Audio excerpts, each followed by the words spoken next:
Welcome back to AutoLooks Online. I'm Everett, and this week we're looking at, well, we're not really looking at a vehicle. We're not rating a vehicle. We're kind of looking at a marketplace that's kind of being created.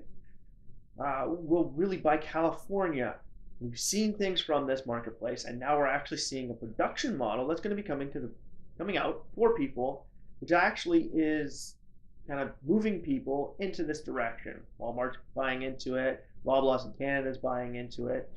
We're seeing more people say, hey, we're going to switch out our transport for this brand new Tesla truck. Now, really, is this a truck? Can Tesla say this is a true transport? You get it. It tows a lot. It's tall. You can put a transport back on it. It should classify it as a transport, shouldn't it? Well, it misses one key ingredient of being a transport. What is the main thing that everybody sees on a truck that makes it a truck? What made the Dodge Ram appeal to customers back in the early 90s when they changed their design and made it look the way it is now? That big, large chrome grille in the front. Everybody saw it and said, hey, that's not a truck. It's a transport. That means power. That means I could tow lots. That means it's the biggest thing on the road. Well, fortunately, the Tesla truck misses this point completely. It doesn't follow suit of the standard ideology of transports. When people see transports coming down the road, they see that massive grille in front end.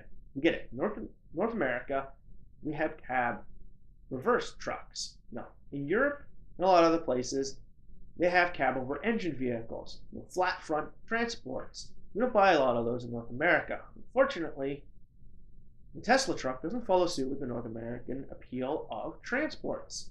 But when I see the Tesla truck coming behind me and down the road, I'm going to look at this thing and think, I'm being followed by a UFO. This thing's straight out of like a space movie. This is something that I would expect to see coming down the road in a movie that's set in like the year 2035, what was filmed back in the 70s, saying, this is the future. Well, they would have actually got it right had they used this truck in their movies back then.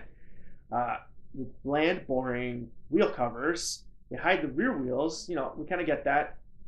It's going to decrease the airflow over the vehicle, thus increasing your mileage and your flow through the air. But unfortunately, with Tesla, like I said, it's got no front end.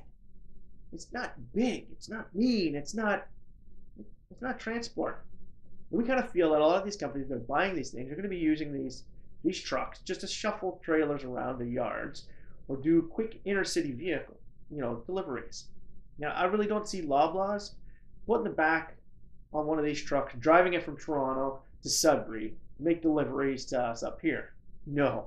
We kind of see this Tesla truck being used at their warehouse in Toronto to do deliveries on the other side of Toronto, in Pickering, in Oshawa, maybe Whitby. But unfortunately, we don't see this thing going long hauls down the road. Because really, who wants this thing to be seen behind them? Look at it and go, oh my God, and they're going to get calls by the police. They're going to be asking, well, what the hell's going on? People are going to be like, well, there's this weird, strange UFO chasing me down.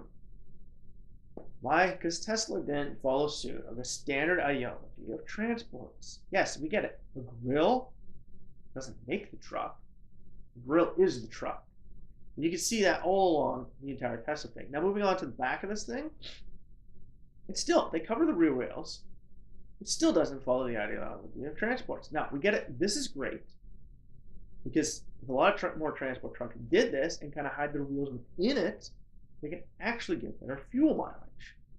Tesla sees it. They don't need to get better fuel mileage.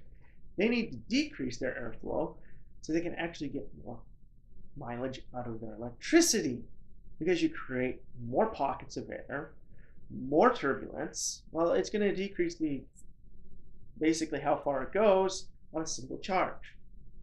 It's smart, it's good, but like I said, it doesn't follow suit with a standard transport. Now, considering the fact that a big company like Walmart or in Canada, Loblaws Corporation is buying into this, it just shows that people will buy into it. But how many actual sales is Tesla going to make to the standard owner-operator transport truck driver? We're figuring it's going to be about this much, 0. Why? Because the standard owner-operator wants to own a truck. They don't want to own a space-age piece of machinery that has so many features and gadgets galore that they're going to have to actually go back to school to learn how to drive this truck because they don't understand anything in it. No, they're going to be looking at this little guy. Brand new startup from California. This transport is Thor. Now, Thor, their transport may actually cost a bit more than a Tesla truck, but we actually do see sales more coming from the standard owner operator. Why? Because it looks like a transport. The rear wheel wells aren't covered. The front wheels have standard lug nuts on it, so it actually looks like a wheel on a transport, and it has what looks to be like a front air duct or grill. Now, this front grill, I guarantee you, is just for showcase. They wanted someplace to put their massive feature of their logo. A great feature because it actually looks like a transport. It still looks like something from the future because the whole front windshield curves right down to that front grille. But when you look at this compared to the Tesla, it, well, looks like a transport. And that's what owner-operators want to buy. They're going to say, hey, if we're going to switch from our internal combustion engine vehicle to an electric vehicle, even though we do just short stints, traveling, let's say from Toronto to the Waterloo area, or up here from like Sudbury to the Sioux or to North Bay, or going from Ottawa to Montreal, or even saying going from New York to New Jersey. They want an electric truck. Well, they're going to be looking more at Thor, or even in the past the Nikola transport. Why? Because it actually looks like a transport. When they transform their vehicle from their standard internal combustion engine vehicle to a green one, they want it to still have the appeal and run along that same ideology of transport appeal that they had before. They want that big, massive chrome grille to scare the crap out of people as they're coming up behind them when they won't get out of the way in the fast lane. Because we all know transports like to do that. And, well, I'm not a trucker, but let's just say there's a lot of people out there without transports that like to do that as well. Now, we can see Thor getting those sales. Why would they want these sales and not the big corporate sales? Well, because Tesla's kind of taking over the corporate sale market. Now, Thor could go after some more of those corporate sales if they really push their truck. But we kind of feel that they're going to be going more after the owner-operator. So yet again, I'm sorry Tesla, but the brand new Tesla Transport truly is an amazing vehicle. It looks good. It does good. It's got towing capacity. But unfortunately, to us, it doesn't look like a transport. It looks like a space-age vehicle designed in the 1970s for a movie set. Something like this would be far out of place on a movie like Total Recall back in the day. Of course, it would have had stupid 1980s modern wheels with the white walls inside of it, but it wouldn't look out of place in that movie. Wouldn't look at that place in Demolition Man either.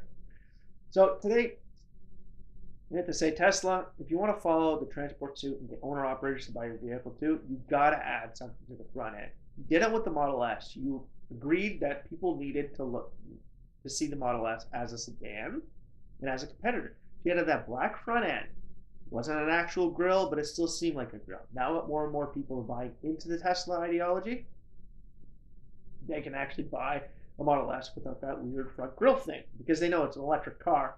Why does it need a grill?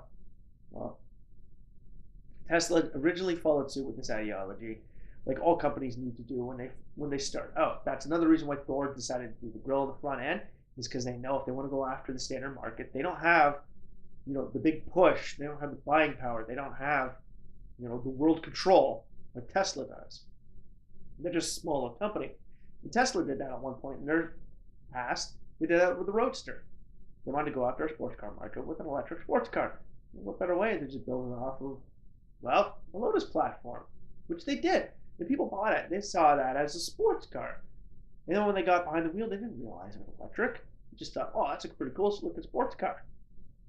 Then they found out it was electric, which pushed them further up the line, which gave them the money to help produce the Model S, which, like I said, they put the grille on the front end because they followed suit with the standard ideology of sedans to make it look like a sedan, and they made it look like a standard vehicle. And then when they did the mild refresh, they turned it into their actual EV without a front end. Now, if they could have done this with the Tesla Transport, they could have got sales from every single person and then done a mild refresh 3 years down the road to make it look like this thing right here. Add a black front end from light to light, or maybe just add a chrome feature, sort of like what Thor did. Tag your symbol on the front. You can make this thing look like a true transport and gain sales from owner-operators alike. So Tesla, what do we have to say to you? This is a transport, but in the end, it's not a true transport. Change the front end, owner-operators will buy you. All of us at AutoLooks, keep reading our feeds, keep watching Facebook, stay tuned to Twitter, and strap yourself in because Tesla's going to take you on one wild ride in the transport market. And so will Thor.